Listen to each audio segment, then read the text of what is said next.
I am Collins Flynn, 40 years old, and I hold secrets that could topple foreign governments, but in the eyes of my aunt, I am nothing but a failure. That Thanksgiving dinner was supposed to be warm, a rare ceasefire in the silent war of my family dynamics. Instead, it turned into hell the moment Aunt Marjorie raised her glass of expensive wine, pointed a manicured finger at my cousin, her golden boy, and then looked at me with pity. "Look at your cousin, Collins. That is a hero," she said, her voice dripping with a toxic sweetness. "And you? 18 years in the service and not a single medal to hang on the wall? It's honestly embarrassing how you cling to the government's skirt just to stamp papers." She laughed, a cruel tinkling sound that tore through my self-esteem right in front of the entire family. But she didn't know that the man sitting next to her, the Navy SEAL son she worshipped, had just dropped his silver fork onto the table when he heard me whisper 2 forbidden words under my breath. 2 words that would make her wish she had never opened her mouth. If you have ever been looked down upon by your own flesh and blood for your silent sacrifices, leave a comment and subscribe right now. Because this story is for you. My 2012 Ford Taurus gave a final, wheezing shudder as I killed the engine in the driveway. It sat there, a gray, dust-streaked blemish parked amidst a sea of pristine German engineering. To my left was a sleek Mercedes SUV. To my right, a BMW convertible that probably cost more than my entire education. This was Arlington, Virginia, where status wasn't just implied, it was the very oxygen people breathed. I sat in the car for a moment, gripping the steering wheel. My knuckles were white. I wasn't preparing for a tactical extraction in a hostile zone, but God knows, walking into Aunt Marjorie's house felt dangerously similar. I checked the rearview mirror. My face was tired. Not the I stayed up late watching Netflix kind of tired, but the bone-deep exhaustion that comes from 3 days of managing a crisis in the South China Sea from a windowless bunker. I smoothed down my suit. It was a standard-issue gray pantsuit, practical, nondescript, and utterly devoid of style. I stepped out into the crisp November air, the smell of wood smoke and fallen leaves hitting me. Before I could even reach the doorbell, the massive oak door swung open. "Oh, Collins," Aunt Marjorie sighed, framing herself in the doorway like she was posing for a lifestyle magazine cover. She was 65 but fighting it tooth and nail with Botox and a wardrobe that cost a fortune. "You're still wearing that gloomy gray thing on a holiday?" She stepped aside, ushering me into the foyer which smelled overwhelmingly of potpourri and expensive perfume. "Look at Nathan," she gushed, gesturing dramatically toward the living room. My cousin Nathan stood by the fireplace, holding a tumbler of scotch. He was 35, tall, broad-shouldered, and looking like a recruitment poster in his navy dress blues. The gold buttons on his jacket caught the light from the crystal chandelier. He looked uncomfortable, shifting his weight. But to Marjorie, he was a statue of perfection. "Doesn't he look like a god?" Marjorie whispered loudly in my ear as she pulled me into a hug that felt more like a frisk search. Her eyes traveled down my body, landing critically on my shoes. They were sensible black pumps, the heels worn down from pacing situation rooms, the leather scuffed from kicking open a stuck door in a safe house last week. Marjorie's lip curled just a fraction of a millimeter. "We really must take you shopping, dear. You look like you work at the DMV." "Happy Thanksgiving, Aunt Marjorie," I said, my voice flat, practiced. I accepted the insult like I accepted incoming intel. Store it, analyze it, don't react. The dining room was a masterpiece of suburban theater. The table was set with fine china, silver cutlery that gleamed aggressively, and a centerpiece of autumn flowers that probably cost more than my car payment. Sit, Marjorie commanded. She placed Nathan at the head of the table, naturally. I was seated on the side, squeezed between a decorative vase and the drafty window. My mother sat opposite me, her eyes fixed on her empty plate, already shrinking into herself. The turkey was brought out, a golden brown 20-pound bird that looked like it had been styled by a food coordinator. Marjorie picked up the carving knife, but let Nathan take over. "A warrior needs to carve the meat," she announced, beaming. As the platters were passed around, the discrimination became a silent comedy. Marjorie heaped thick, juicy slices of white meat onto Nathan's plate, followed by a mountain of stuffing and cranberry sauce. "You need your strength, baby," she cooed. "After everything you've done for this country, fighting in the desert, protecting us." When the platter reached me, it was mostly picked over. Marjorie reached across, grabbed the serving spoon, and dropped a single dry wing and a scoop of lukewarm green bean casserole onto my china. "Eat up, Collins," she said, her voice dropping to that patronizing register she used for children and service staff. "Although, be careful with the carbs. When you sit in an office chair for 12 hours a day, the weight just sticks to you, doesn't it? You don't burn calories like Nathan does. He's out there in the field." I looked at the dry turkey wing. I hadn't eaten a real meal in 36 hours. The irony was rich. While Nathan was indeed a SEAL and a damn good one, his last deployment had been a training rotation in Germany. My office chair had recently been inside a dusty Humvee coordinating drone strikes. "The food looks delicious, Aunt Marjorie," I said. It was the lie that kept the peace. She took a long sip of her Napa Valley Cabernet, leaving a lipstick stain on the rim of the crystal. "You know," she started, and I felt the muscles in my neck tighten. The preamble always signaled an attack. "I heard on Fox News that the Pentagon is looking to cut administrative staff. Are you worried, honey?" I cut a piece of the dry meat, chewing slowly. "My department is stable, thank you." "Oh, stable," she mocked gently. "That's code for boring, isn't it? Look, if you get laid off, I'm sure Nathan could pull some strings. Nathan, couldn't you get her a job at the base? Maybe answering phones or processing payroll. At least then she'd be near real soldiers. It might rub off on her." The table went quiet. The sound of silverware scraping against china seemed amplified. Nathan stopped chewing. He looked at his mother, then at me. There was a flicker of embarrassment in his eyes. He knew I outranked him. He didn't know exactly what I did. Intel is compartmentalized for a reason. But he knew that lieutenant colonel wasn't a rank you got for answering phones. "Mom," Nathan said, his voice low. "Collins is doing fine. Let's not talk shop." "I'm just trying to help." Marjorie threw her hands up, the diamonds on her fingers flashing. "I worry about her. It's not natural for a woman her age to be so unaccomplished." My mother made a small noise like a whimpering dog, but she didn't look up. She kept cutting her green beans into tiny, microscopic pieces, terrified of drawing fire. Marjorie wasn't done. The wine had loosened her filter, and her need to elevate her son required a stepping stone. I was that stone. She leaned forward, her eyes narrowing with malicious delight. "Let's be honest, Collins. We're family. We can say these things. It's been 18 years. 18 years in the Army." She pointed with her fork at Nathan's chest, where a rack of colorful ribbons sat proudly on his blue uniform. "Look at Nathan. He's a Christmas tree of valor. And you?" She gestured to my plain gray blazer. Not a single ribbon, not a single medal to hang on the wall. Nothing. I placed my knife and fork down. I aligned them perfectly parallel on the plate. It was a grounding technique. Order in chaos. "Awards in my line of work aren't usually public, Aunt Marjorie," I said softly. "Excuses," she scoffed. "If you do something brave, they pin a medal on you. That's how it works. If you don't have medals, it's because you haven't done anything. Is that it? Is your job just making coffee for the generals? Is that why you never talk about it?" She laughed again, looking around the table for validation. "Don't be ashamed, Collins. Truly. The world needs people to file paperwork. Not everyone has the stomach for danger. Some people just need a safe little hole to hide in while the real men do the work." The air in the room seemed to vanish. I looked at my mother, begging silently for her to say something. Say I'm smart. Say I'm hardworking. Say anything. But she just took a sip of water, her hand trembling.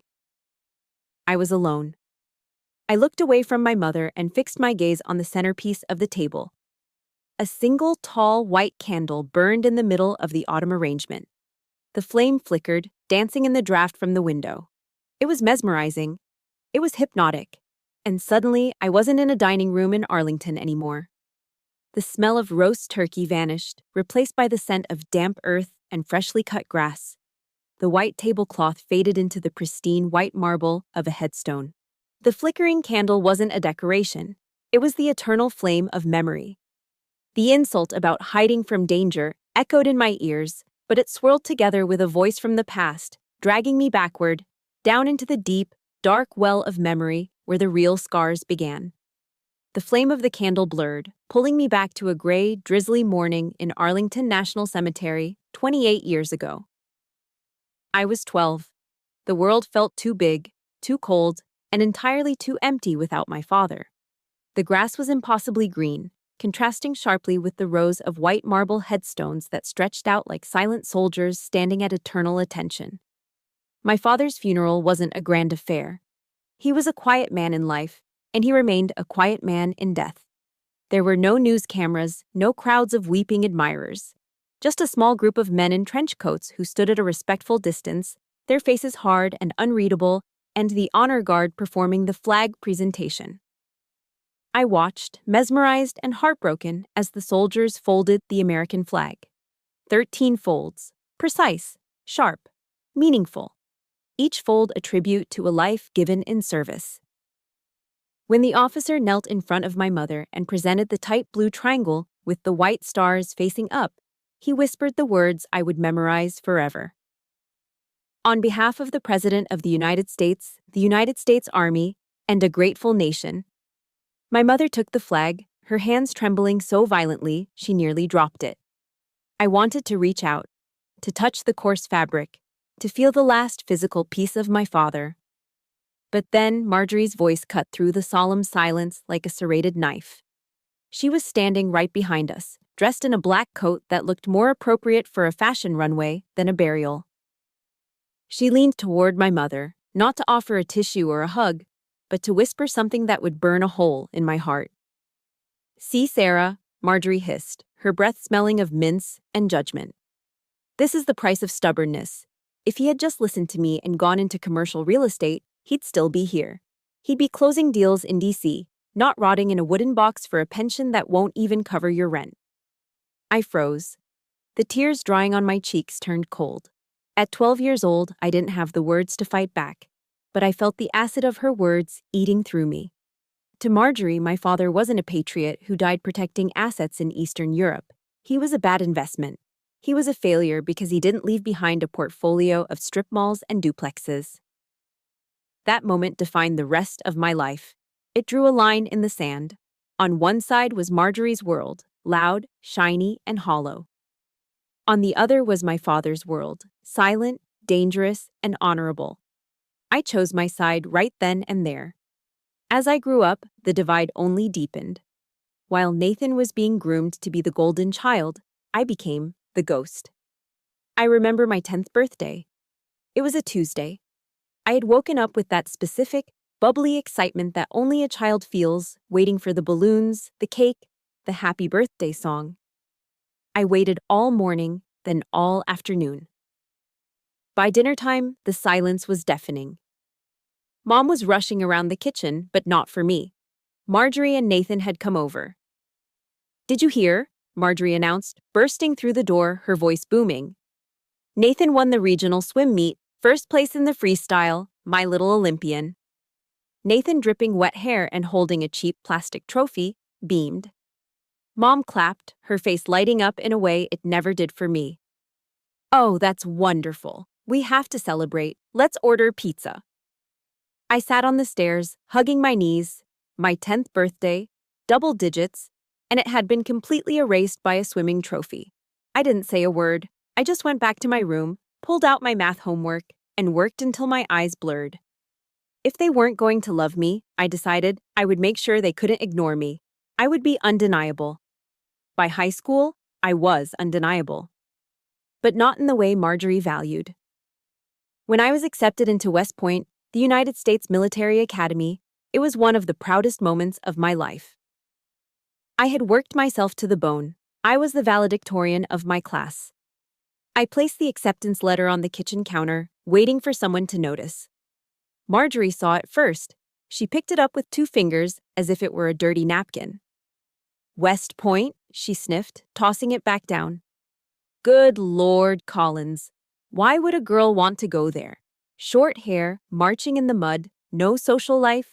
It's so dry. She turned away, dismissing 4 years of my hard work in 4 seconds. Look at Nathan, she said, pointing out the window to where my cousin was throwing a football in the yard. He's captain of the varsity team. He's going to UVA. He'll be pledging a fraternity, making connections, living the life. That is a future. That is success. She was right about one thing. Nathan was loud. He was the star of Friday Night Lights. The whole town knew his name. No one knew mine. I was the girl in the library. I was the girl running track alone at 5 a.m. before school. I chose intelligence for the same reason I chose West Point. I wanted to be like the men in the trench coats at my father's funeral. I wanted to be effective, not famous. I wanted to protect the country from the shadows. But in this family, if you weren't on a billboard, you didn't exist. If your achievements couldn't be toasted with champagne at a country club gala, they weren't real. For 20 years, I had swallowed that pill. I let them think I was a glorified secretary. I let them think I filed papers and fetched coffee. It was safer that way. The nature of my job demanded silence. My security clearance demanded anonymity. But God, it hurt. It hurt to sit there, year after year, and be treated like the family charity case while I was authorizing operations that kept them safe enough to sleep at night. If you've ever felt like the black sheep because you chose a path your family didn't understand, hit that like button right now. And tell me in the comments, I chose my own path. Let's show the world that success doesn't always need an audience. Clink! The sharp sound of silverware hitting porcelain snapped me back to the present. The cemetery vanished. The ghost of my father faded. I was back in the suffocating warmth of Marjorie's dining room, the smell of roasted turkey heavy in the air. Marjorie was beaming, her face flushed with wine. She was in the middle of a story, another Nathan story. And can you believe it? She gushed, clutching Nathan's arm. One of his old Navy buddies, who is now a VP at Lockheed Martin, by the way, got him VIP tickets to the Super Bowl. Box seats, can you imagine? She looked around the table, soaking in the admiration that no one was actually giving, except maybe my cowering mother. Then her eyes landed on me. The warmth in them instantly evaporated, replaced by that familiar, pitying sneer. And what about you, Collins? She asked, her voice dripping with faux concern. What are you doing for the holidays? Another shift at the office? I tightened my grip on my fork. I'm on call, Aunt Marjorie. The world doesn't stop for football. She laughed, a short, sharp bark. On call? Oh, honey, please. What is it this time? Checking to see who forgot to turn off the lights in the copy room? Or maybe making sure the generals have enough paper clips for Monday morning. She leaned in, whispering conspiratorially to the table. Someone has to do the boring work so the real heroes can enjoy the game, right? I looked at Nathan. He was staring at his plate, tracing the rim of his wine glass. He knew. Deep down, he had to know that this was wrong. But he said nothing. He let his mother strip me down, piece by piece, just to build him up. The anger I had buried for 20 years stirred in my chest. It wasn't the hot, explosive anger of a teenager anymore. It was cold. It was calculating. It was the anger of Oracle 9. Actually, I said, my voice steady, cutting through her laughter. It's a bit more complex than paper clips. Marjorie waved her hand dismissively. Oh, I'm sure it is to you, dear. I'm sure filing feels very important when it's all you have. She didn't see the predator in my eyes. She only saw the prey she had been hunting since I was 12. She didn't know that the game was about to change. She didn't know that the secretary, sitting across from her, had the authority to turn her world upside down with a single phone call. But she was about to find out, and this time, there would be no silence. Collins, you look terribly pale, dear, Marjorie said, squinting at me over the rim of her wine glass. Do you even see the sun? Or are you trapped in that basement office all day? She reached out and patted my shoulder, my left shoulder. I didn't flinch. I had been trained not to. But under the thin fabric of my gray blouse, beneath the layers of scar tissue, my nerves fired a warning shot. Marjorie's perfectly manicured fingers were tapping directly over a jagged 3-inch scar. a souvenir from a mortar round in Syria 2 years ago. She saw a pale, office-bound spinster. She didn't see the memory that was etched into my skin. Aleppo, 2012. The heat was suffocating, smelling of dust and cordite. I wasn't wearing a blazer then. I was in full kit, body armor heavy on my chest, sweat stinging my eyes. I was sitting across from a tribal leader, a man who held the lives of 40 schoolgirls in his hands. The negotiation was delicate. One wrong word, one wrong look, and the intel on the safe house would vanish. Then the first mortar hit. The ceiling collapsed. I took a piece of shrapnel to the shoulder while shielding the interpreter. I didn't leave. I wrapped it with a field dressing, gritted my teeth, and finished the negotiation. We got the girls out. "I get enough sun, Aunt Marjorie," I said, my voice calm, pushing the memory back down. "Just been a busy week." "Busy doing what?" She laughed lightly. "Updating spreadsheets?" If only she knew. She thought my dark circles were from binge-watching TV or sleeping in on weekends. She had no idea that for the last 36 hours, I hadn't seen a bed.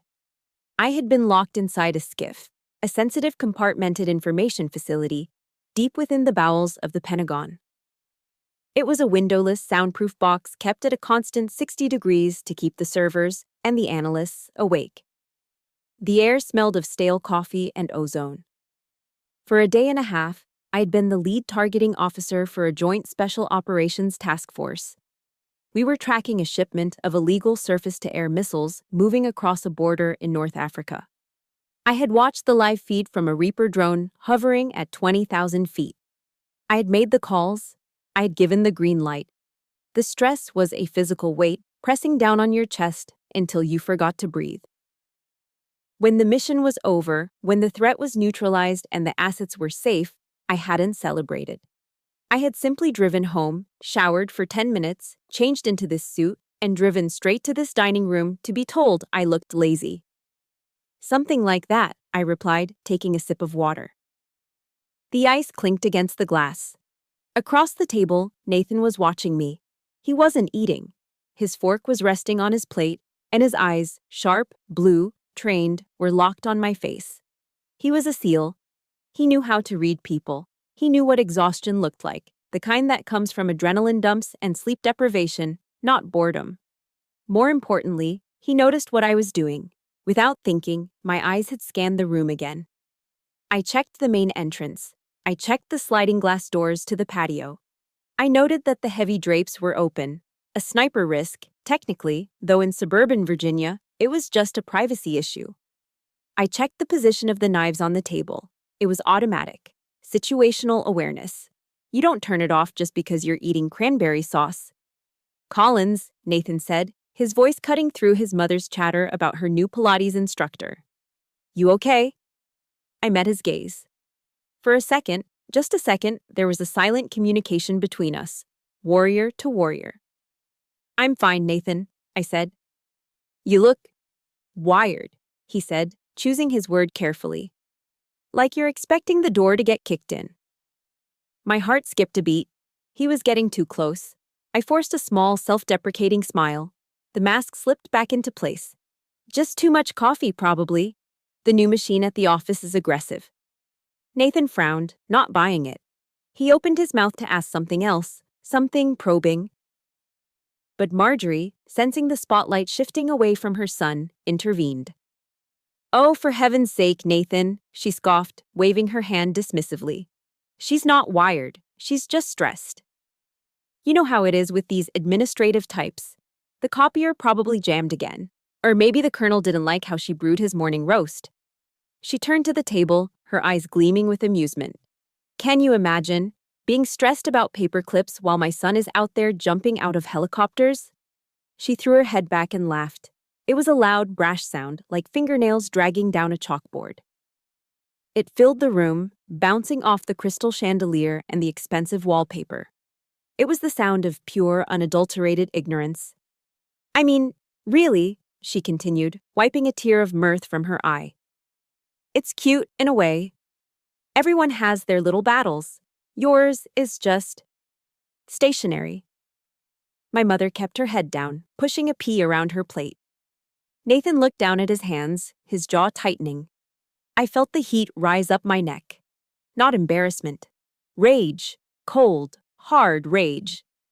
She was mocking the very shield that protected her. She was laughing at the silence that allowed her to sleep soundly in her $1,000,000 home. She was comparing my battlefield, a digital global chessboard where stakes were measured in nations, to a jammed printer. I looked at her, really looked at her. I saw the fear behind the Botox. I saw the insecurity masked by the diamonds. She needed me to be small so Nathan could be big. She needed me to be the failure so she could be the mother of a hero. Stationery can be very dangerous, Aunt Marjorie, I said, my voice dangerously soft. Paper cuts are lethal. She didn't catch the sarcasm. She just nodded, satisfied. Exactly. That's why we need men like Nathan, to handle the real world. She raised her glass again. To Nathan, the only real soldier at this table. Nathan flinched.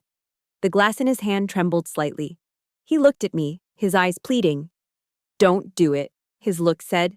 Just let it go. But the sound of her laughter was still ringing in my ears. The scar on my shoulder throbbed. The 36 hours of sleepless vigilance weighed on my soul. And then, she said it. The one word she should have never, ever used. Honestly, Marjorie sighed, setting her glass down. It's good you have a safe job, Collins. You're just softer. You're not built for the fight. You're what the boys call a pog, right, Nathan? A person other than grunt. The room went dead silent. POG wasn't just an acronym. In the military, coming from a civilian who had never served a day in her life, it was a slur. It was a dismissal of every sacrifice, every risk, every drop of sweat. Nathan dropped his fork. It hit the china with a violence that made everyone jump. Mom, he warned, his voice dark. What? Marjorie blinked, innocent and cruel. It's true, isn't it? She's a pog, a paper pusher. Why pretend otherwise? That was it. The dam broke. The secretary was gone. Oracle 9 was entering the room, and she wasn't bringing paper clips. She was bringing fire. The word hung in the air, toxic and heavy, POG. For civilians, it's just an acronym. For service members, it's a dividing line. But the way Marjorie said it, with that sneer, that casual wine-drunk arrogance, turned it into a weapon. A POG, she repeated, savoring the taste of it. That's what you are, isn't it, Collins? A paper tiger, someone who wears the costume but never plays the part. She took another sip of her Cabernet, her eyes glassy but focused intently on tearing me down. I have to be honest with you, because I'm family. And family tells the truth. It's embarrassing. I look at your father's picture on the mantle, a real soldier. And then I look at you. He would be ashamed. You're staining his memory by walking around in a uniform you only wear to file tax returns. My blood ran cold. It wasn't the heat of embarrassment anymore. It was the icy chill of absolute clarity. She had crossed the line. She hadn't just insulted me. She had invoked my father to do it. Marjorie, I said, my voice barely a whisper. Stop. Why? She laughed, gesturing with her fork. Because the truth hurts. You think putting on a uniform makes you special? It's just dress up, Collins. You're playing dress up to fool people into thinking you matter. But we know. We know you're just a glorified clerk hiding behind the government's skirt. I turned my head slowly to look at my mother. She was sitting directly across from me, her shoulders hunched as if she were expecting a physical blow. She heard every word. She heard her sister-in-law call her daughter a fraud, a disgrace, a stain on the family name. Mom, I said softly. My mother didn't look up. She busied herself with cutting a piece of turkey that was already cut. She took a sip of water. She did everything except look me in the eye. She did everything except say, "That's enough, Marjorie." The silence from her side of the table was louder than Marjorie's insults. It was a deafening confirmation. I was alone. In this room, in this family, I had no allies. My own mother would trade my dignity for a peaceful dinner and a continued invitation to the beach house. A cold, hard knot formed in my stomach. The last tether of familial obligation snapped. Wow, I breathed out. Okay. I looked down at my hands. My right hand was gripping the silver dinner knife. I squeezed it. My knuckles turned white. The metal dug into my palm, a grounding pain that kept me from flipping the table. Across from me, the dynamic shifted. Nathan wasn't laughing anymore. The smirk had vanished from his face. He was staring at my hand, at the way I was gripping the knife. He was a SEAL. He had been trained to recognize threat indicators. He knew that a grip like that didn't come from a hurt feeling. It came from a suppressed, lethal instinct. He looked up at my face. I wasn't looking at Marjorie anymore. I was staring at a spot on the wall behind her, my eyes unfocused but intense. My breathing had slowed. My posture had shifted, shoulders squared, chin down. It wasn't the posture of a beaten niece. It was the posture of an operator entering a kill box. Nathan slowly, deliberately, placed his wine glass on the table. Clunk. "Mom," he said. His voice was different now. The playful son was gone. This was the lieutenant commander speaking. "Shut up." Marjorie blinked, stunned. "Excuse me? Nathan, honey, don't be rude. I'm just telling her what she needs to hear for her own good." "I said shut up," Nathan barked. The command cracked like a whip across the dining room table. Marjorie recoiled, her mouth hanging open. My mother finally looked up, her eyes wide with terror. Nathan ignored them both. He leaned forward, his elbows on the table, invading my space. He locked eyes with me. He was searching. He was looking past the gray suit, past the Cousin Collins facade, trying to find what he had just glimpsed in my grip on the knife.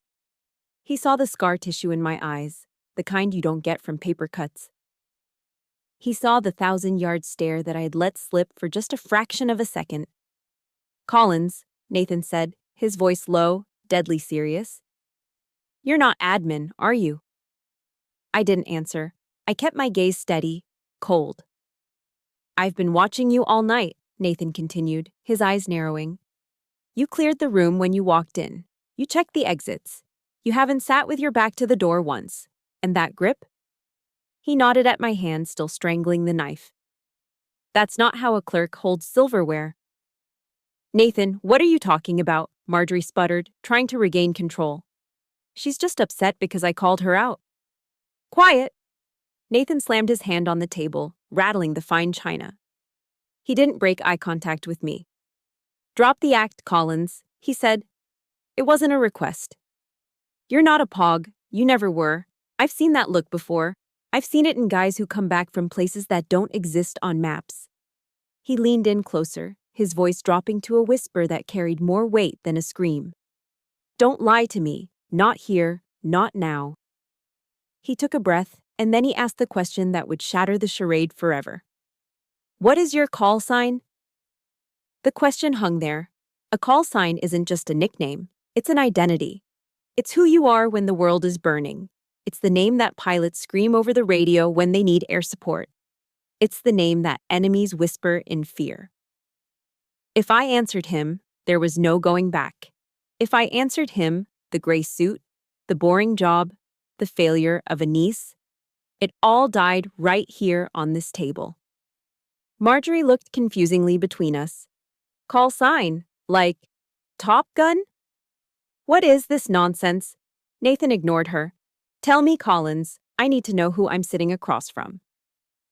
Are you my cousin the secretary, or are you something else?" I slowly unclenched my hand from the knife. The blood rushed back into my white knuckles. I looked at Nathan. I saw a man who thought he was the alpha in the room. I saw a man who thought he knew what power looked like because he wore a trident on his chest. He had no idea. I picked up my napkin and dabbed the corner of my mouth. The movement was slow, deliberate, elegant. "You really want to know, Nathan?" I asked softly. "Yes," he hissed. I lowered the napkin. I looked him dead in the eye, and I let the mask fall completely. Oracle 9. The dining room was quiet, save for the faint hum of the refrigerator in the next room. My mother was holding her breath. Marjorie was blinking, a confused smile plastered on her face, waiting for the punchline. Nathan was leaning forward, his blue eyes locked onto mine like laser sights. He was daring me. He was calling my bluff. He expected me to say something administrative, something like Echo Support or Logistics 1. I didn't blink. I didn't break eye contact. I let the silence stretch until it was almost painful. Then, I opened my mouth and spoke the words that had never left a secure facility before. Oracle 9. I said it softly. No drama, no theatrics, just a fact. For a split second, nothing happened. Then, clatter. Nathan's fork hit his plate. It wasn't a drop, it was a spasm. His hand had jerked as if he'd touched a live wire. The color drained from his face so fast it was terrifying. One moment, he was the flushed, arrogant Navy SEAL. The next, he was gray, ash-white, like he'd seen a ghost. He stood up. He didn't just stand, he snapped to attention. His chair scraped violently against the hardwood floor, falling backward with a loud crash. He didn't even look at it. His back was ramrod straight, his chin tucked, his arms pinned to his sides. It was the involuntary, muscle memory reaction of a soldier finding himself in the presence of a god. Marjorie jumped, clutching her pearls. "Nathan, what on earth?" "Oracle 9, Nathan whispered. His voice was trembling. Actual fear. You're the handler for Task Force Black? The Syrian operation?" I picked up my wine glass and took a slow sip.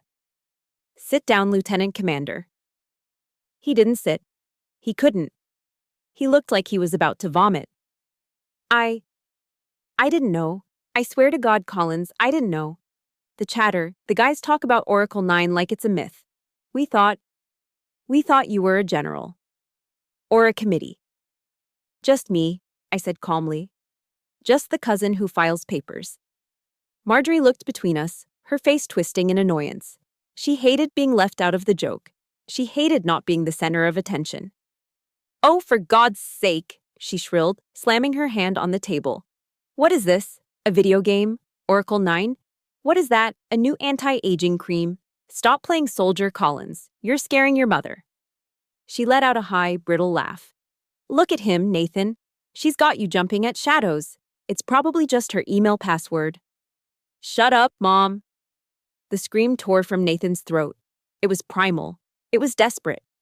Marjorie froze. She had never, in 35 years, heard her son raise his voice at her. Not once. "Nathan," she whimpered.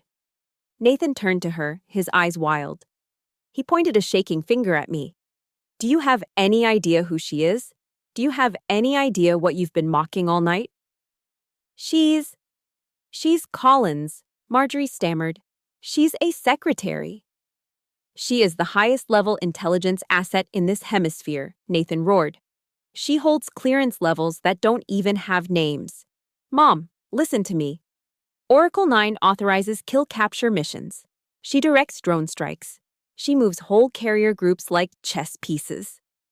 He looked back at me, sweat beading on his forehead. "My commanding officer, my captain, needs an appointment just to speak to her staff. And you. You called her a pog." Nathan let out a hysterical, terrified laugh. "You called Oracle 9 a pog. She could strip me of my rank with a phone call. She could have you investigated by the FBI by dessert. She could erase us." Marjorie paled. Her mouth opened and closed like a fish out of water. She looked at me, really looked at me, for the first time. She saw the gray suit. She saw the plain face. But now, stripped of her delusions, she saw the steel underneath. Is that true?" she whispered. I didn't answer her immediately. I slowly folded my napkin and placed it next to my plate. I smoothed out a wrinkle in the tablecloth. "Answering phones," I said thoughtfully, echoing her words from earlier. "That's what you suggested, right? Maybe Nathan could get me a job answering phones." Marjorie flinched. "I don't answer phones, Aunt Marjorie," I said, my voice cool and even. "I make them ring. And when I make them ring, presidents answer." I stood up. The movement was fluid, graceful. I walked around the table to where Nathan was still standing at attention. He looked like he wanted to disappear into the floorboards. At ease, Nathan, I said quietly. He let out a breath he'd been holding for a minute, his shoulders sagging, but he didn't dare look me in the eye. I turned to Marjorie. She was shrinking in her chair, looking smaller and older than I had ever seen her. The Grand Matriarch of Arlington had been reduced to a trembling old woman in a fancy dress. I kept my mouth shut for 18 years, I told her.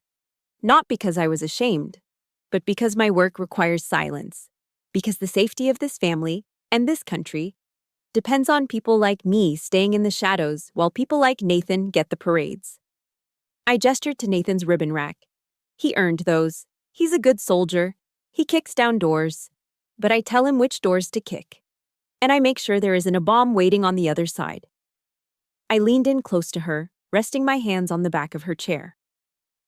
She smelled of fear now, overriding the expensive perfume. Operational security, OPSEC, is more important than your ego, Marjorie. It's more important than your need to brag at the country club. I tolerate your insults because I am disciplined. But tonight, you insulted my father. And you insulted the uniform. I straightened up and buttoned my gray blazer. I'm leaving now. The turkey was dry, by the way. I looked at my mother. She was weeping silently, tears streaming down her face. But for the first time, she was looking at me. And in her eyes, there wasn't pity. There was awe.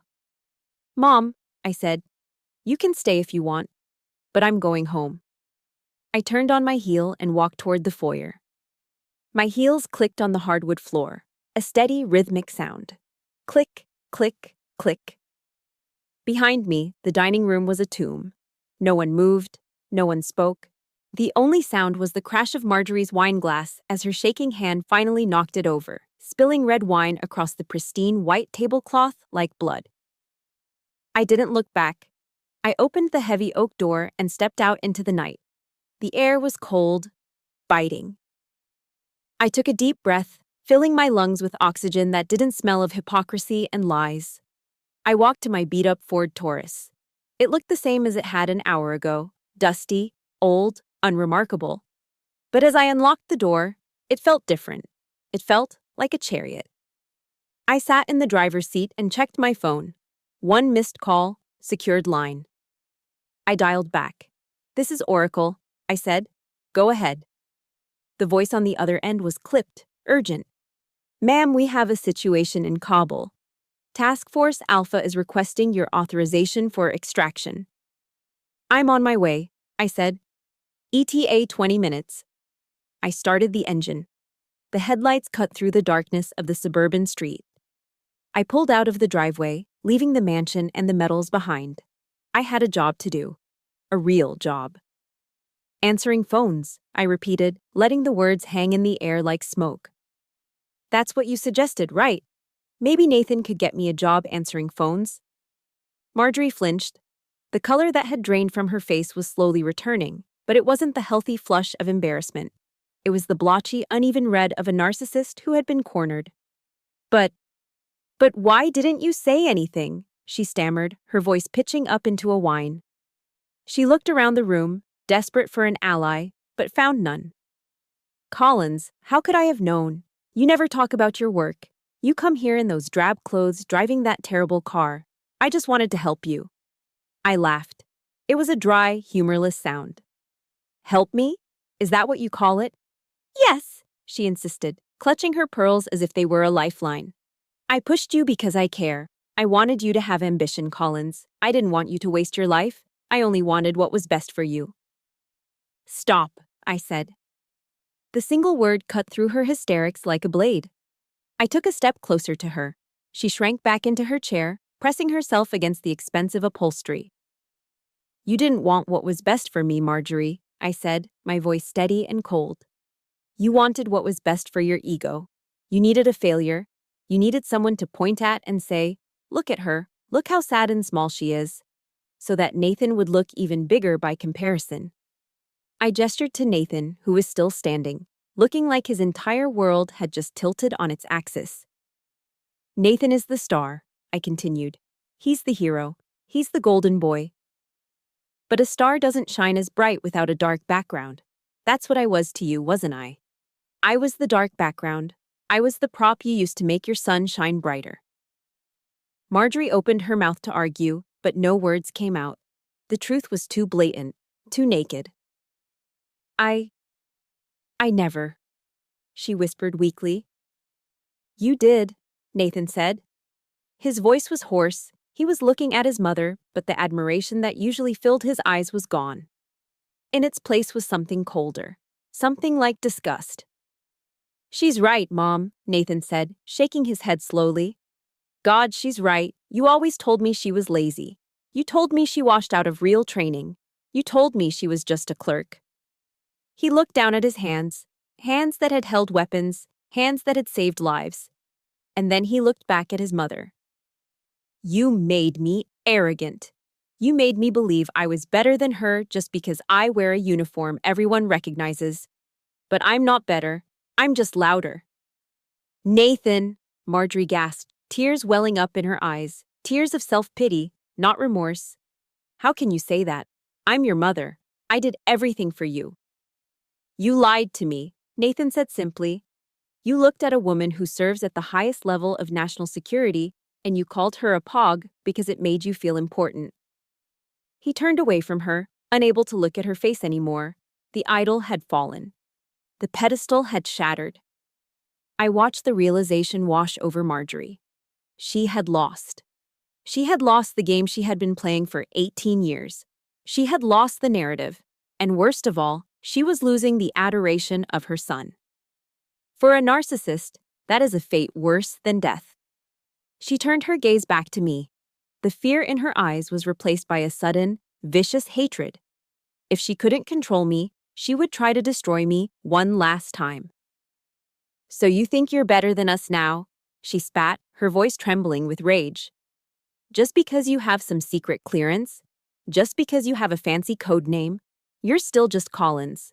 You're still the girl with no husband, no children, no life. You're cold. You're empty. I am disciplined, I corrected her.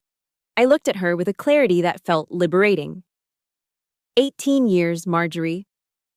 For 18 years, I sat at this table and ate your dry turkey and swallowed your insults. I didn't do it because I was weak. I didn't do it because I was afraid of you. I leaned in, my voice dropping to a whisper that forced her to lean in to hear. I did it because I was trained. I was trained to keep secrets that would make your hair turn white. I was trained to put the mission above my personal feelings. My oath to the Constitution is more important than my pride. That is the difference between us. You need applause to feel valuable. I don't. I straightened up, smoothing my blazer. But tonight you crossed the red line. You didn't just insult me. You insulted my father, and you tried to use his memory to shame me. I shook my head. You don't get to speak his name. Not anymore. Marjorie was shaking. Her face was a mask of ugly, twisted fury. She couldn't handle the truth. She couldn't handle the mirror I was holding up to her soul. Get out, she screamed. It was a shrill, piercing sound that cracked the tension in the room. Get out of my house, you ungrateful, miserable girl. Get out.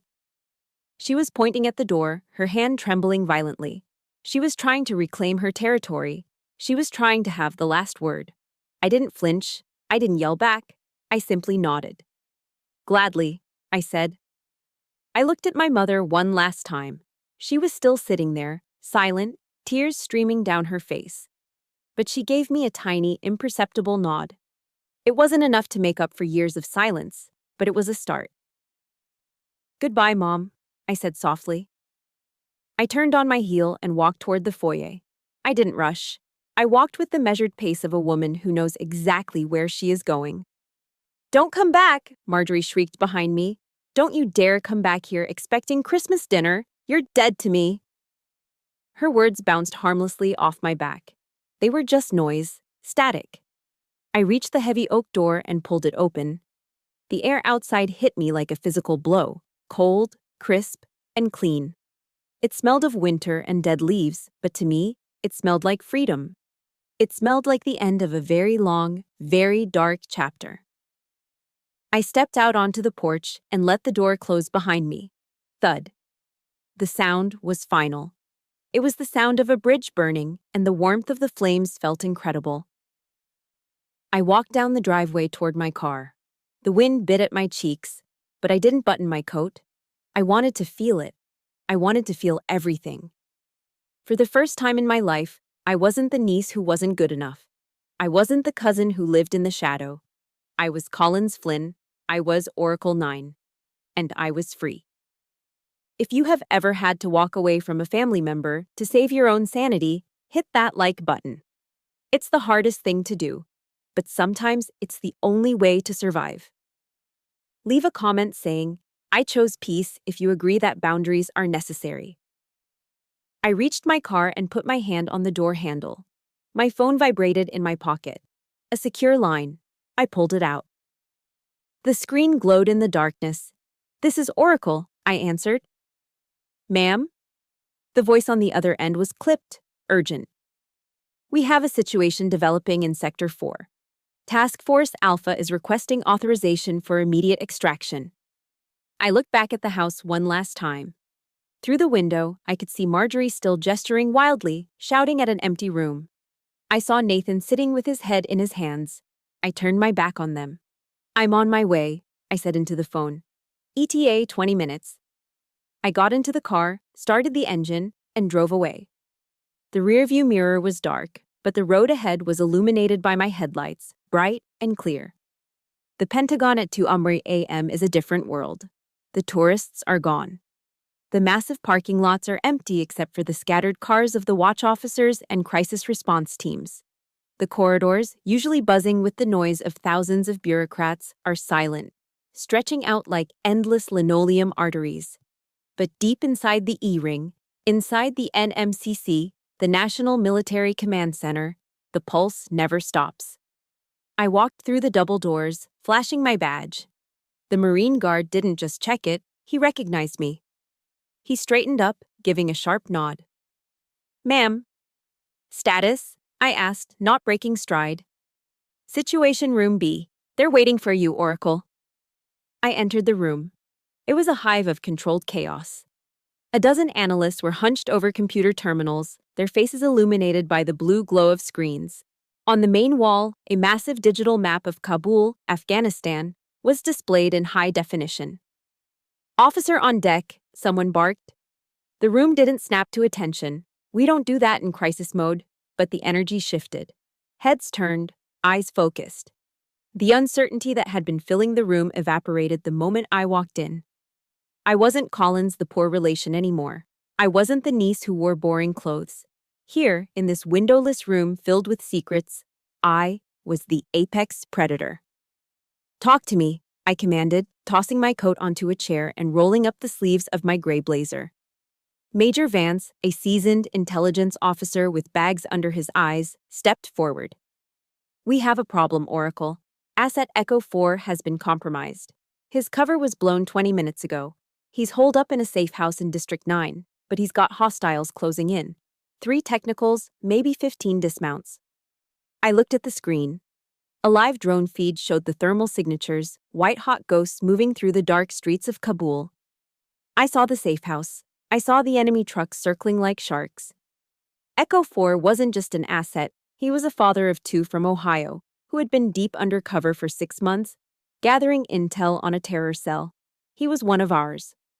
"What's the status of the QRF?" I asked. "Quick reaction force." "Alpha team is 5 minutes out," Vance said, pointing to a cluster of blue dots on the map. "But the rules of engagement are tricky. We've got civilians in the area." I zoomed in on the feed. My eyes narrowed. There, right next to the compound wall, were 3 small heat signatures.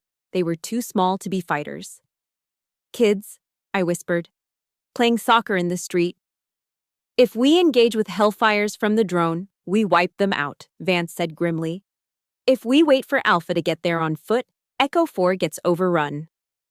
The room went silent. Everyone looked at me. This was the burden. This was the job.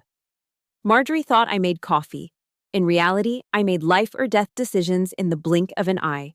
I could feel the ghost of my father standing beside me. "Do the hard thing," he would say. "Do the right thing." "We don't trade innocent lives," I said, my voice cutting through the hum of the servers. "Cancel the airstrike. Tell Alpha to dismount 2 blocks east and flank them. We go in quiet. We use the sniper teams to clear a path. That increases the risk to our team, a colonel from the Air Force objected. It'll take longer. I know, I said, turning to face him. But Alpha is the best. They can handle it. I'm not killing 3 kids to save a schedule. I picked up the headset. Alpha 1, this is Oracle. You are green to engage. Close quarters only. Watch your crossfire. Get our boy home. Solid copy, Oracle. The voice of the team leader crackled in my ear. Moving now. For the next 12 minutes, I didn't breathe. I watched the blue dots merge with the white dots. I watched the muzzle flashes bloom like tiny silent flowers on the screen. I listened to the terse, professional communication of men doing violence on my behalf. Sniper 1, target down. Breaching, clear. We have the package. Echo 4 is secure. A collective sigh went through the room, but I didn't relax. Not yet. The kids? I asked. Alpha 1 here, the voice came back. We pushed them back into the alley before we engaged. They're scared, but they're safe. No collateral damage. I closed my eyes for a second. The tension in my shoulders released. We did it. We saved the asset, and we kept our souls. Good effect on target, I said into the mic. Bring them home. Oracle out. I took off the headset and placed it on the console. My hand was steady. The room broke into quiet activity, analysts typing reports, officers making calls. But there was a new lightness in the air. That was a good call, Collins, a deep voice said behind me. I turned around. It was Colonel Soto, my direct superior. A hard man who rarely handed out compliments. You took a risk diverting the airstrike, he said, looking at the map. But you were right. If we'd hit those kids, the political fallout would have been a nightmare. And it was the right thing to do. He reached into his pocket and pulled out a manila folder. He tapped it against his palm. I was going to wait until Monday, he said. But after tonight, and honestly, after the last 18 years of watching you work, it seems appropriate now. He handed me the folder. I opened it. Inside was a single sheet of paper with the Department of Defense seal at the top. It was an order of promotion. Congratulations, Soto said, extending his hand. Colonel Flynn. I stared at the paper. Colonel. Full bird colonel. It was a rank that commanded respect instantly. It was a rank that my father had never reached. The board was unanimous, Soto continued. They know who runs the show down here. You've been doing the job for years, Collins. It's time you wore the rank. I felt a lump in my throat, not of sadness, but of overwhelming pride. This wasn't a participation trophy. This wasn't a medal given because I was someone's son. I had earned this. Every late night, every missed holiday, every hard decision had led to this moment. Thank you, sir, I said, shaking his hand. My grip was firm. Go home, Colonel, Soto said with a rare smile. Get some sleep. You look like hell. I feel great, sir, I lied. I walked out of the Situation Room, clutching the folder to my chest. The corridors of the Pentagon were still empty, but they didn't feel lonely anymore. They felt like my kingdom. I walked past a mirror in the hallway and stopped. I looked at my reflection. The gray suit was rumpled. My hair was coming loose from its bun.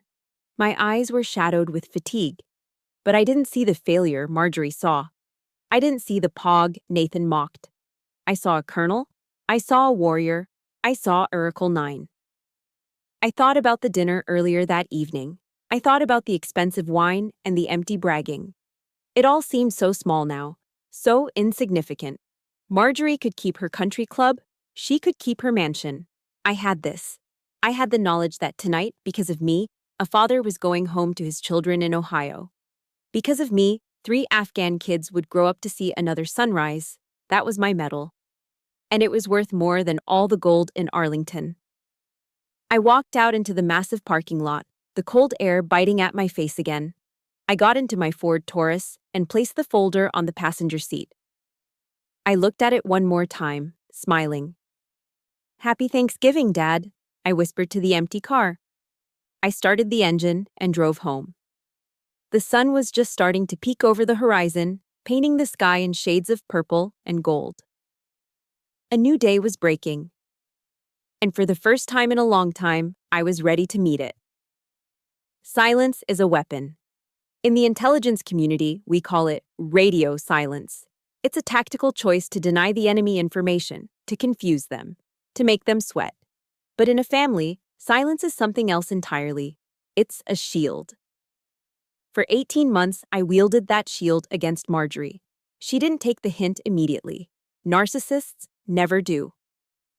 They view silence not as a boundary, but as a malfunction in their control panel. They poke, they prod, they try to reboot the relationship on their terms. First came the texts. December 1st. Collins, dear, I'm willing to overlook your outburst at Thanksgiving. I know you were stressed. Let's start fresh. Christmas dinner is at 4 p.m. I read it. I didn't reply. December 15th. I bought that expensive ham you like. Nathan is coming. Don't be stubborn. Family is family. I archived the message. December 24th. Your mother is crying because you won't answer. Do you want to be responsible for ruining her Christmas? That was the hook, using my mother as bait. It was a classic manipulation tactic. In the past, I would have caved. I would have driven over there, apologized for things I didn't do, and eaten the dry turkey just to keep the peace. But I wasn't that person anymore. I looked at my phone, at the stream of blue bubbles demanding my attention, my energy, my submission. And then, with a calm thumb, I pressed block contact. The relief was physical. It felt like taking off a tight pair of shoes after a long march. My mother called me the next day, her voice trembling. Collins, please, just answer her. Be the bigger person. You know how she is. 9 times out of 10, she means well. No, Mom, I said, sitting in my quiet apartment with a glass of good wine and a book. She doesn't mean well. She means control. And I'm not drinking the poison anymore just because you're thirsty for peace. But she's your aunt, my mother pleaded. And I'm a colonel, I said softly. I don't negotiate with terrorists, Mom. And I don't negotiate with family members who treat me like garbage. My mother went silent. She didn't understand. She belonged to a generation that believed blood was thicker than self-respect. But I knew better. Blood is just biology. Respect is a choice. The real test came 6 months later. The promotion ceremony was held in the Hall of Heroes at the Pentagon. It's a hallowed space, the walls lined with the names of Medal of Honor recipients. The air smells of history and floor wax. I stood on the stage wearing my dress blues. They fit perfectly. The fabric was crisp, the ribbons on my chest straight and colorful. Not stolen valor, but earned valor. General Soto stood in front of me. Order to attention, he barked. The room snapped. My mother was there in the front row. She looked small in her beige cardigan, clutching a tissue. She was crying, of course, but for the first time, her tears didn't make me feel guilty. They made me feel seen. And next to her was Nathan. He wasn't wearing his dress blues. He was in his service khakis, respectful, understated. He wasn't there to outshine me. He was there to witness me. When General Soto called for family members to pin on the new rank, my mother stepped up with shaking hands to pin the eagle on my left shoulder. She fumbled with the clasp, her fingers nervous. I've got it, Mom, I whispered, smiling at her. I'm so proud, she sobbed. Your father. Oh, Collins, your father would be so proud. Then Nathan stepped up to my right side. He took the silver eagle from the velvet box. His hands were steady. He looked me in the eye, and the look he gave me was one of profound, soldierly respect. It was the look you give to someone who has walked through fire and come out the other side.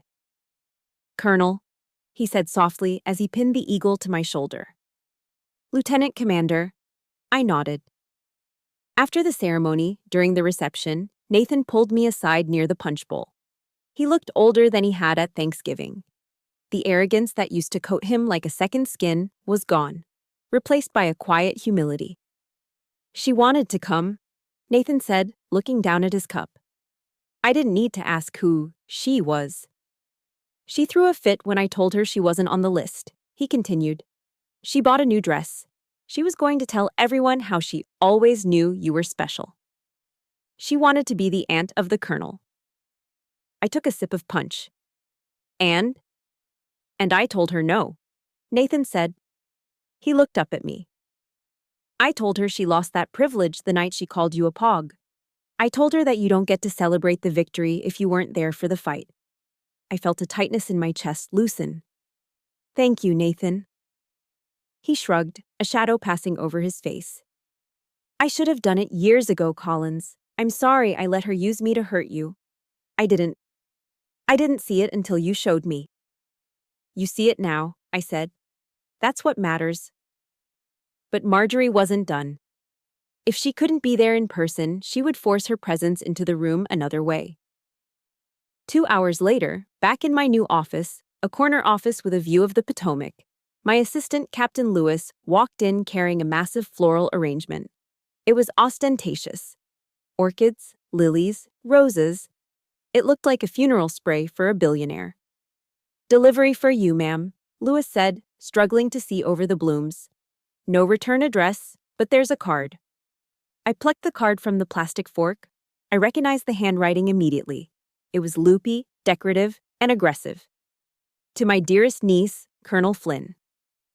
Congratulations on finally making something of yourself. I always told everyone you were a late bloomer. Let's do lunch. Love, Aunt Marjorie. I stared at the card. It was a masterclass in passive aggression. Finally making something of yourself. Even in congratulating me, she had to insult me. She had to remind me that I was a late bloomer, implying that up until now, I had been a weed. And the flowers, they were too big, too loud. They were meant to scream, look at me, look at what a generous aunt I am, to anyone who walked into my office. She wanted to use my success as fuel for her own ego.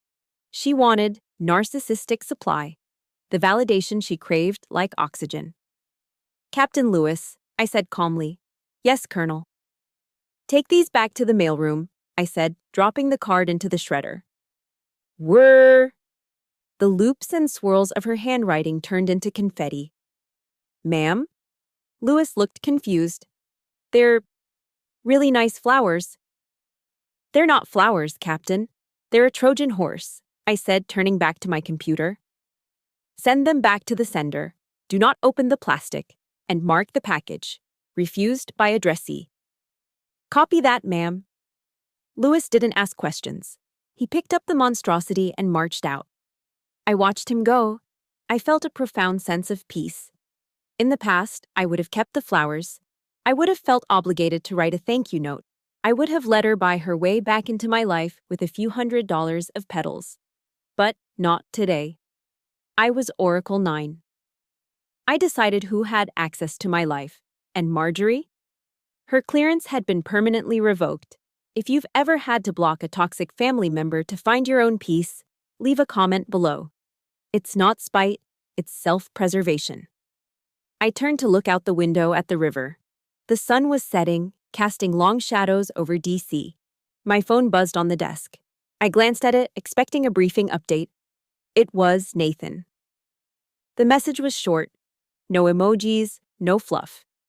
Call me when you can. It's Mom. It's bad. The peace I had just found shattered like glass.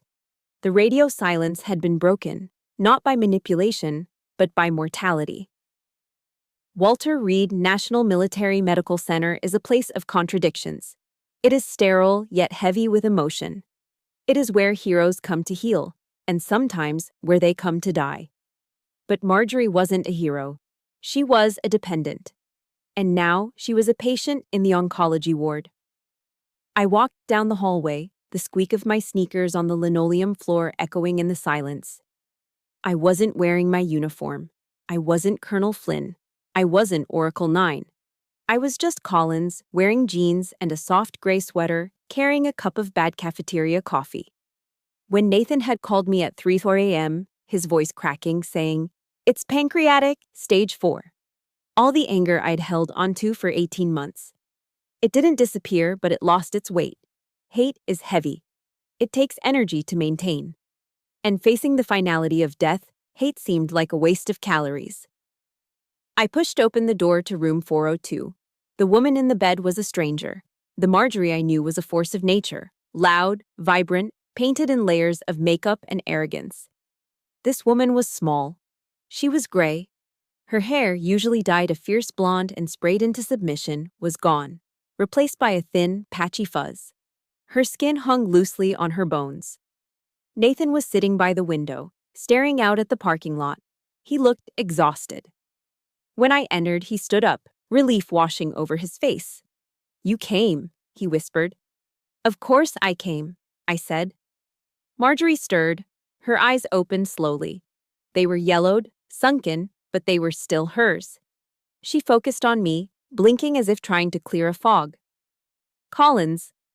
Her voice was a rasp, a dry leaf scraping against concrete. "I'm here, Aunt Marjorie," I said, stepping closer to the bed. She tried to lift her hand, but it was too heavy.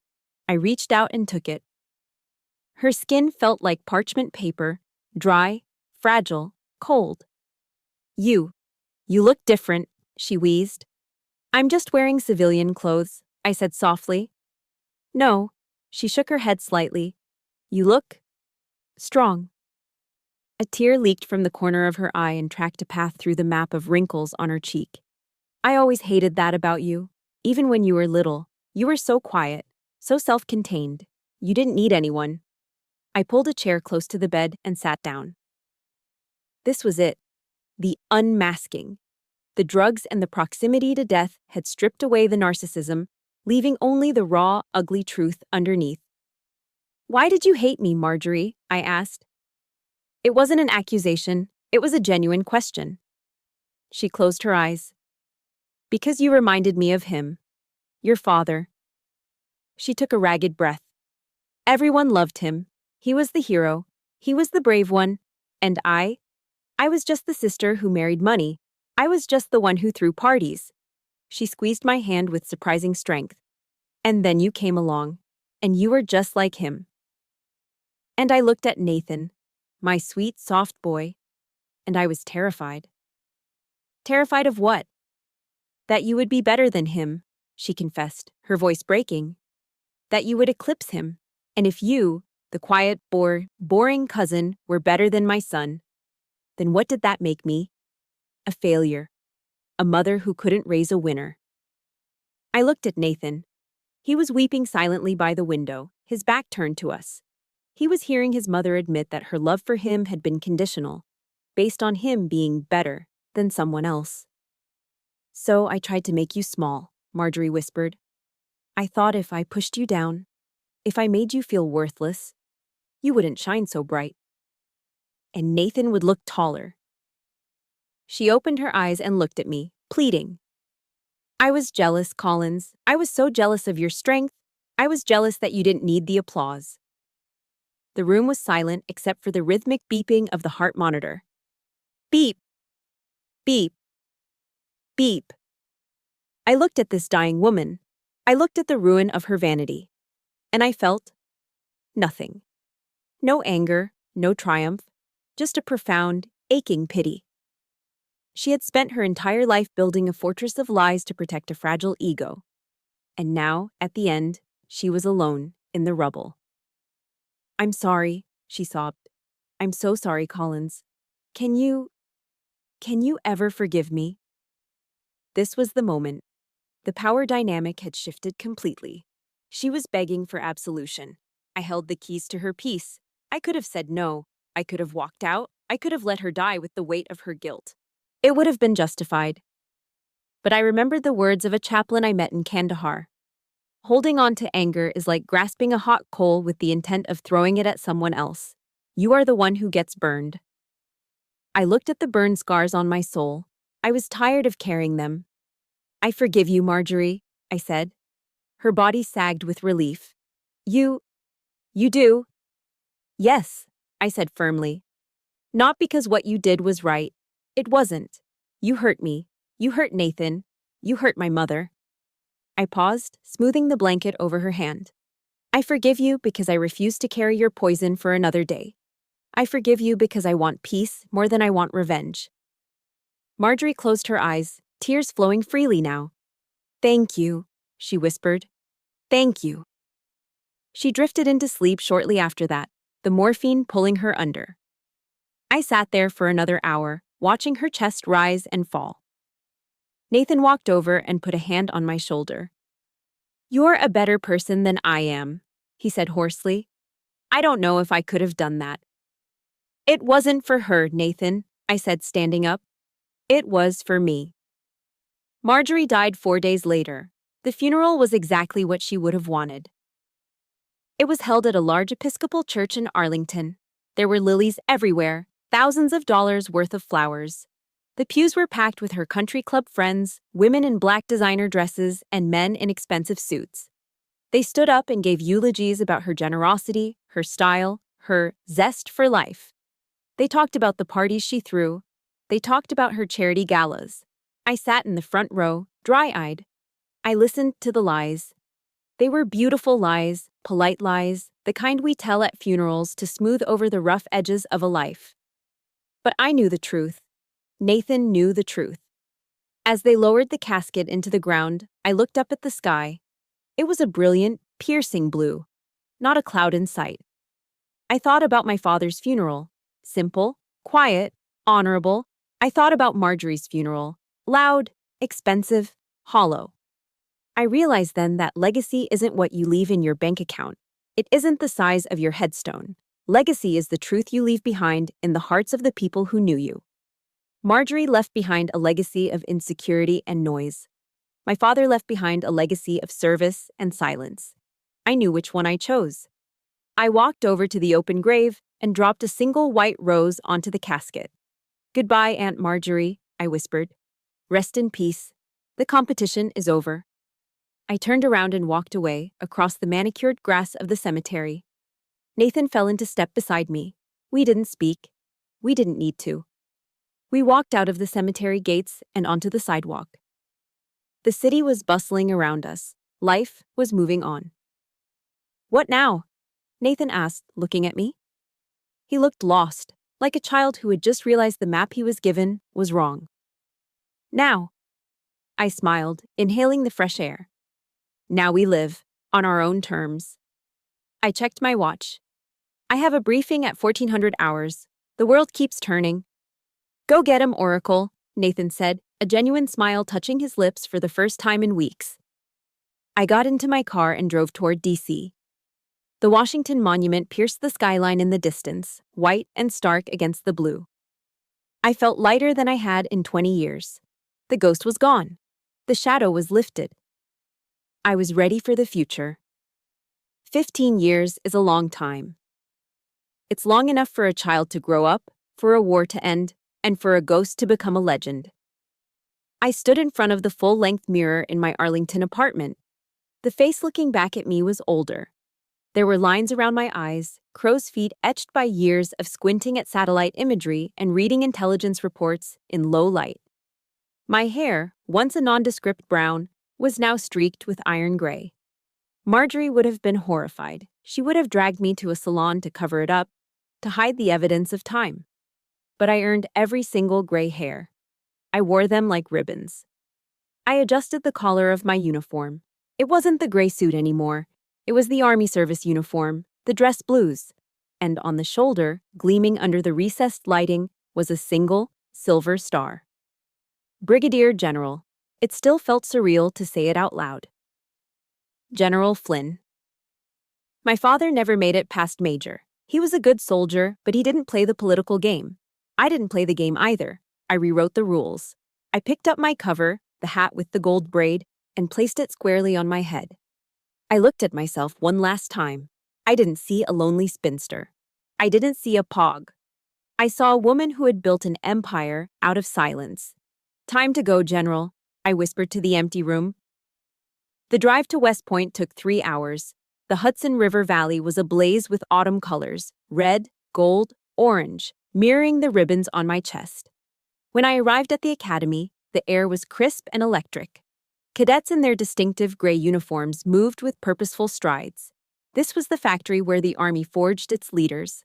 I walked into the auditorium. 2,000 cadets stood up as one. The sound of their chairs snapping back and their boots hitting the floor was like a thunderclap. Attention! I walked to the podium. I looked out at the sea of young faces. They were so young. Some of them looked terrified. Some looked arrogant. I saw myself in the back row 25 years ago, scared, determined, trying to prove I belonged. Be seated, I commanded. The thunder rolled again as they sat.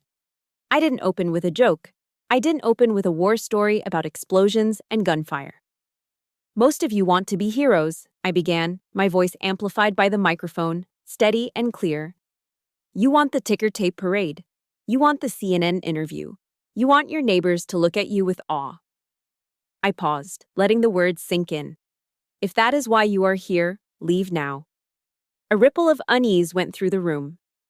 The greatest service you will ever render to this republic will not be on the front page of the New York Times, I continued.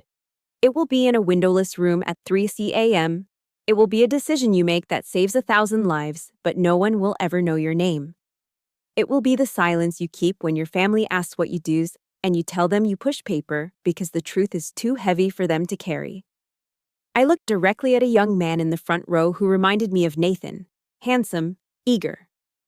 We are not the sword that strikes in the daylight, I said. We are the shield that guards the night. We are the architects of the invisible, and our reward is not applause. Our reward is the sunrise.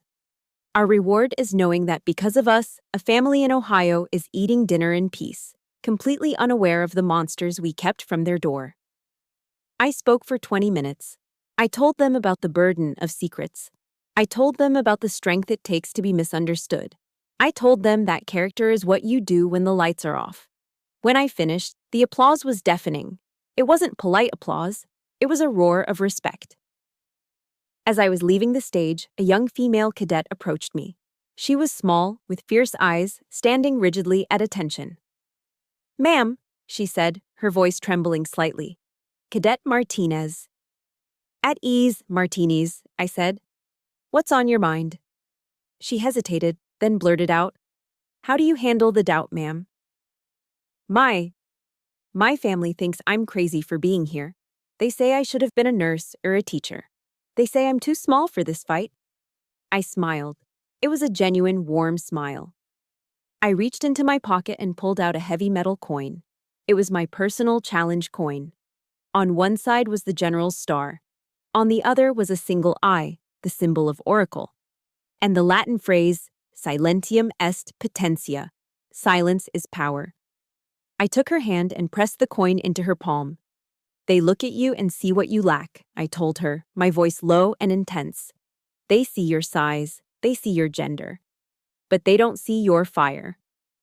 I closed her fingers around the coin.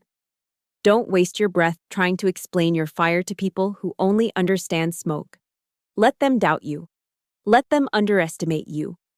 It gives you the advantage. I leaned in closer. Don't prove them wrong with words, Martinez. Let the enemy tremble when they hear your name. That is the only proof you need. The cadet looked at the coin, then up at me. Her eyes were wet, but her jaw was set.